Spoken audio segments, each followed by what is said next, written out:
Chapter 1.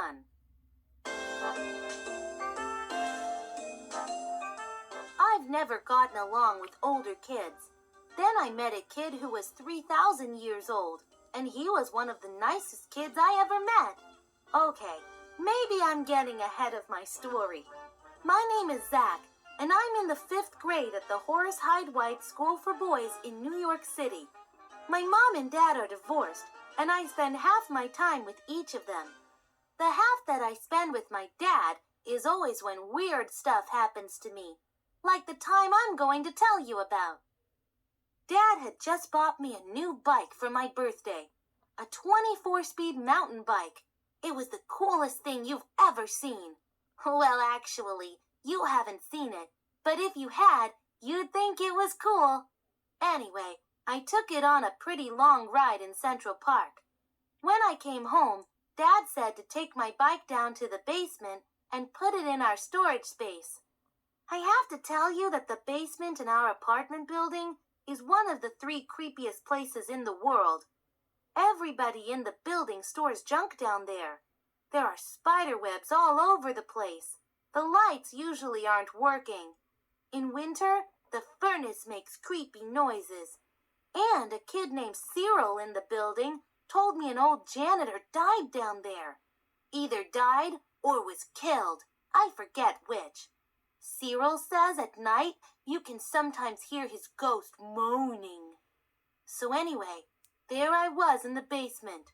I didn't hear the dead janitor moan, but no sooner did I get my bike into our locker than I saw something interesting in the storage bin next to ours.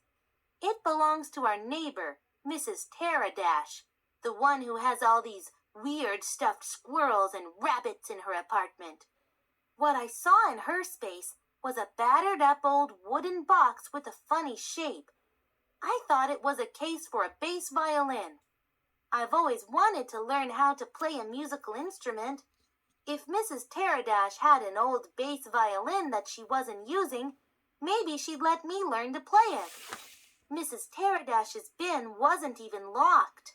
I went inside it. Don't ask me why, because it was plenty creepy down in the basement. And once I got inside, I saw that the case was definitely not for a bass violin. Now that I was up close, I could see that the box was in the shape of a body. Don't ask me why, but I decided to open it. It was tough to get the cover off the body-shaped box. Once I did, I wished I hadn't. It was too dark in the basement to see much, but it was light enough to see what was inside the case. It wasn't a bass violin. It looked like a human body. A not very big human body, about my size, and completely wrapped in cruddy old bandages from head to toe. Suddenly, I knew what I was looking at. I had just opened a mummy case, and underneath all those cruddy old bandages was a real live mummy. Actually, a real dead mummy.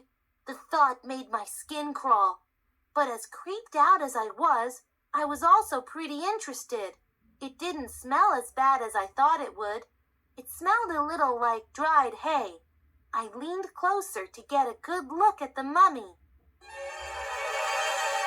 That was when it moved its arms. I completely freaked out. I screamed and slammed the cover of the mummy case.